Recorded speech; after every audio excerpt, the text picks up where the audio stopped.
ভারতকে নিয়ন্ত্রণ করতে তাই অনেক দেশ এখন বাংলাদেশকে বেছে নিয়েছে ট্রাম্প কার্ড হিসেবে। প্রিয় দর্শক, আজকের পর্বে দেখব আগামীতে বাংলাদেশ কিভাবে দক্ষিণ এশিয়ার সুপার পাওয়ার হতে যাচ্ছে। চলুন শুরু করা যাক। তার আগে অনুরোধ, চ্যানেলটি সাবস্ক্রাইব করার।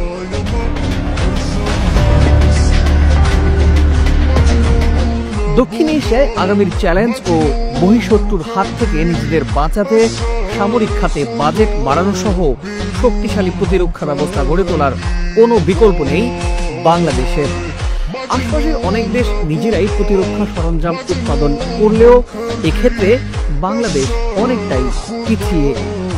বিভিন্ন দেশ থেকে আমদানির মাধ্যমেই অস্ত্র ও গোলাবারুদ সংগ্রহ করে বাংলাদেশ। কিন্তু প্রশ্ন হলো, কোনোভাবে দেশে যুদ্ধ লেগে গেলে কিংবা প্রতিবেশী কোনো দেশ হঠাৎ করে আক্রমণ করে বসলে অতিরিক্ত যুদ্ধাস্ত্র আমদানির সুযোগ কি পাওয়া যাবে? আক্রমণকারী দেশ কি কখনো তা করতে দেবে? উত্তর হলো মোটেই না। যে কোনো যুদ্ধে প্রথমে দেশের সাপ্লাই চেইন ভেঙে দেবে। তাহলে উপায়? আক্রমণকারীকে ঠেকিয়ে রেখে যুদ্ধে টিকে থাকতে নিজেদের অস্ত্র উৎপাদনের কোনো বিকল্প নেই।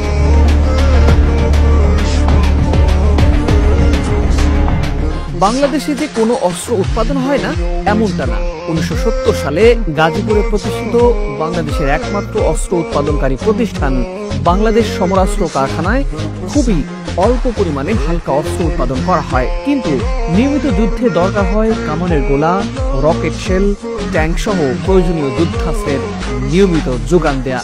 কিন্তু বিগত সময়ে ভারতের আপত্তির কারণে বাংলাদেশে মাঝারি সহ ভারী যুদ্ধাস্ত্র উৎপাদন করেনি আওয়ামী লীগ সরকার। কিন্তু সময় বদলে গেছে।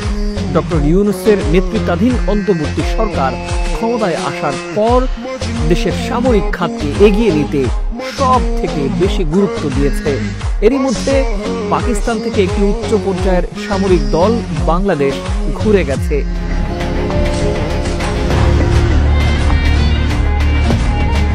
বাংলাদেশে ক্ষেপণাস্ত্র উৎপাদনের সক্ষমতা খতিয়ে দেখেছে পাকিস্তান। যদিও বিগত সময়ে পাকিস্তানের সাথে বাংলাদেশের কোনো ধরনের সামরিক জোট, অস্ত্র ও প্রযুক্তি হস্তান্তর সহ কোনো প্রকার সম্পর্কই গড়তে দেয়নি ভারত। রাজনৈতিক পালাবদলের পর সেই পাকিস্তানি বাংলাদেশে তাদের মাঝারি পাল্লার ক্ষেপণাস্ত্র মোতায়েন সহ প্রযুক্তি হস্তান্তরে আগ্রহ দেখিয়েছে। এমনকি বাংলাদেশে পাকিস্তানের পারমাণবিক ক্ষেপণাস্ত্র রাখা নিয়ে আলোচনা চলছে বিভিন্ন মহলে। আর এর মধ্য দিয়ে দক্ষিণ এশিয়া তো বটেই, এশিয়ার মধ্যে একটি শক্তিশালী সামরিক বাহিনী হতে যাচ্ছে বাংলাদেশ।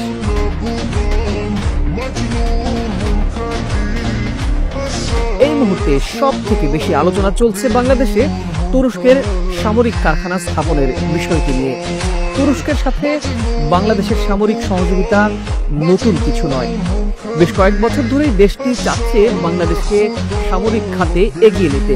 আর সে লক্ষ্যেই 2022 সালে তুরস্ক থেকে arm personal career, rocket launcher, drone সহ অনেক পণ্য কিনেছে বাংলাদেশ।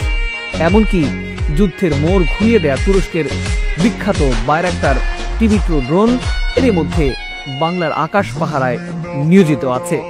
কিন্তু বাংলাদেশকে দক্ষিণ এশিয়ায় সুপার পাওয়ার করতে আরো অনেক পদক্ষেপ নিতে চেয়েছে এরদোয়ানের দেশ।